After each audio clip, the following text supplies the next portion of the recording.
Hello friends, आज हम बात करेंगे सीओपीडी के बारे में।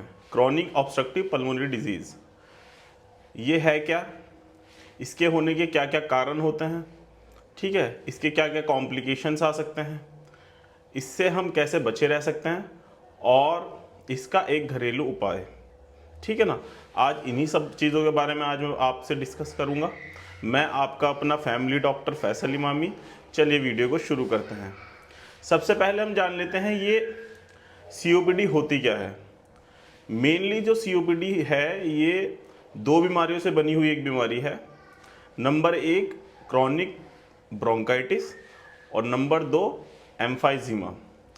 अब ये क्रॉनिक ब्रोंकाइटिस क्या होता है, जो हमारे एयरवेज होते हैं, ठीक है ना, जो जिससे हम सांस लेते हैं, हमारे जो सांस लेने की नलियां हैं, एयरवेज हैं, उनमें सूजन का आ जाना, उनका कॉन्स्ट्रिक्ट हो जाना, थोड़ा सा नैरो हो जाना, ये अगर लंबे समय तक चल रहा है ये चीज़, अगर हम मान लें 1 या 2 साल से लगातार चल रही है, तो उसको हम क्रोनिक ब्रोंकाइटिस कहेंगे, ठीक है। जो हमारे ब्रोंकस होता है, ब्रोंक्यूल्स होता है, उनमें सूजन का आ जाना, स्वेलिंग का आ जाना, ये तो होती है ब्रोंकाइटिस। और एम्फाइजीमा क्या होता है, जो हमारे एयर सैक्स होते हैं, जहाँ पर गैस एक्सचेंज होती है, ऑक्सीजन कार्बन डाइऑक्साइड में कन्वर्ट होकर के शरीर से बाहर निकलती है, तो उस जगह की जो पैरेन्काइमा होती है, जो दीवारें होती हैं, उनमें सिकुड़न आ जाती है, वहाँ डैमेज होने लगता है, डिस्ट्रक्शन हो जाता है। एक तरीके से लंग पैरेन्काइमास जो होती हैं उनका डिस्ट्रक्शन एम्फाइजीमा कहलाता है, ठीक है ना। जो हमारा पूरा सीओपीडी जो हम बोल देते हैं, क्रॉनिक ऑब्स्ट्रक्टिव पल्मोनरी डिजीज़, ये एक तरीके से रुकावट, जो हमारी सांस की नलियां हैं उनमें रुकावट को दर्शाता है, ठीक है। तो ये तो हो गए सीओपीडी। अब ये किन किन कारणों से होती है। मेनली इसका जो कारण है वो है स्मोकिंग, ठीक है ना। स्मोकिंग जो लोग करते हैं, जिन लोगों ने 10 साल तक 5 साल तक लगातार स्मोकिंग करी और दिन में 10 सिगरेट्स पी, उनको ये प्रॉब्लम होनी स्टार्ट हो जाती है। या फिर लंबे समय तक जो स्मोकिंग कर रहा है उसको ये प्रॉब्लम होने लगती है, ठीक है। क्योंकि जो स्मोकिंग है, जो धुआं है, अगर हमारे फेफड़े में जाएगा तो उसके जो वॉल्व्स हैं, फेफड़े के अंदर की जो वॉल्व हैं, जो एल्वोलाई, जो ब्रोंकस की जो वॉल्व होती हैं, उनमें जो सेल्स हैं वो डैमेज होने लगते हैं। क्योंकि धुएं के अंदर ऐसे एलर्जेंस, ऐसे केमिकल्स होते हैं जो हमारे अंदर जो फेफड़े के अंदर जो सेल्स होती हैं, टिश्यूज़ होते हैं, उनको क्षति पहुंचाते हैं, ठीक है। तो पहला तो जो मेन कारण हो गया वो हो गया स्मोकिंग। ऐसा नहीं है कि स्मोकिंग जो कर रहा है उसी को सीओपीडी होता है, इसके अलावा पैसिव स्मोकिंग वाले को भी सीओपीडी होता है।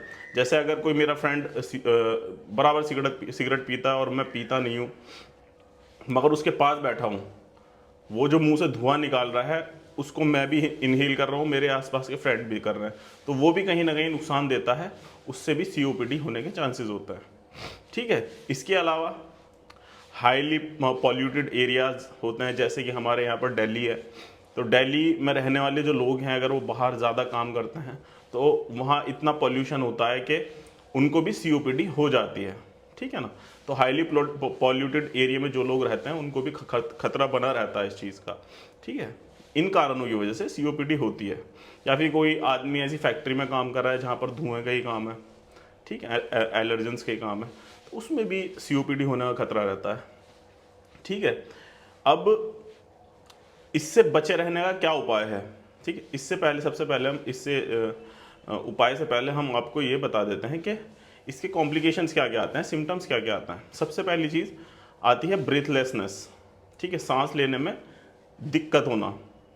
अगर जो लोग लंबे समय तक स्मोकिंग करते हैं तो एक दिन ऐसा आता है कि उनको सांस लेने में तकलीफ होने लगती है, क्योंकि अंदर जितना डैमेज हुआ है तो हमारी ऑक्सीजन कार्बन डाइऑक्साइड में चेंज नहीं हो पाती है। कार्बन डाइऑक्साइड हमारे शरीर में ब्लड स्ट्रीम में बढ़ जाती है, जिससे सांस लेने में तकलीफ होने लगती है।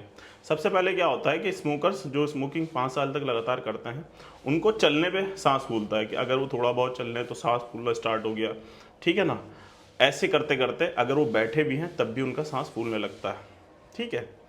तो एक तो हो गया ये। दूसरा, घबराहट इंसान को बहुत ज़्यादा रहने लगेगी, सफोकेशन बहुत ज़्यादा रहने लगेगी, ठीक है।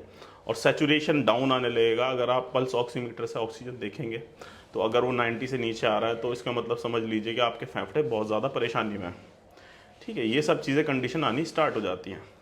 अब इससे बचे रहने का क्या उपाय है? सबसे पहली चीज़, अगर आप स्मोकर हैं तो स्मोकिंग क्विट कर दें।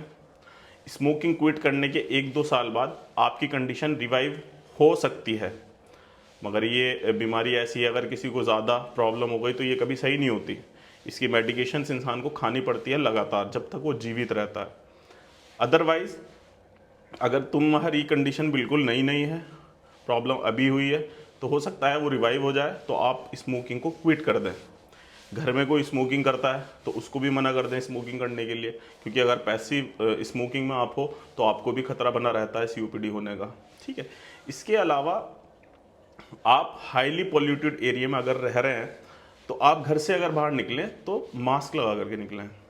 ठीक है ना, कोविड-19 जब आया था तो कोविड-19 में खतरा लोगों को ज़्यादा लगा तो उन्होंने मास्क पहनना स्टार्ट कर दिया। बट अगर आप पॉल्यूटेड एरिया में रह रहे हैं तो आपको मास्क लगा करके बाहर निकलना चाहिए। ठीक है, जिससे कि आपको COPD ना हो। अब इसका एक घरेलू उपचार हो सकता है, अगर आप अर्ली स्टेज में हैं, आपने स्मोकिंग क्विट कर दी, उसके बाद भी आपको प्रॉब्लम हो रही है, तो आप नॉर्मल गर्म पानी की भाप ले सकते हैं। ठीक है, पानी को उबालें और उसकी भाप सुबह शाम लेना स्टार्ट करें, जिससे आपका बलगम जो जमा हुआ है फेफड़ों में वो पिघल कर बाहर निकलना स्टार्ट हो जाएगा।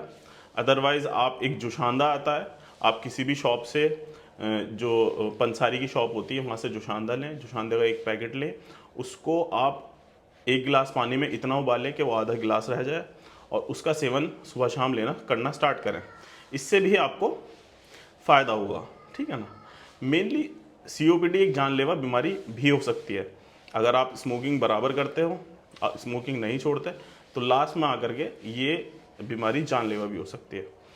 अगर मेरी जितनी वीडियोज़ हैं आप लोगों को पसंद आती हैं तो प्लीज़ मेरे चैनल को ज़रूर सब्सक्राइब करिएगा और मेरी इस वीडियो को लाइक करे बिना नहीं जाइएगा। धन्यवाद।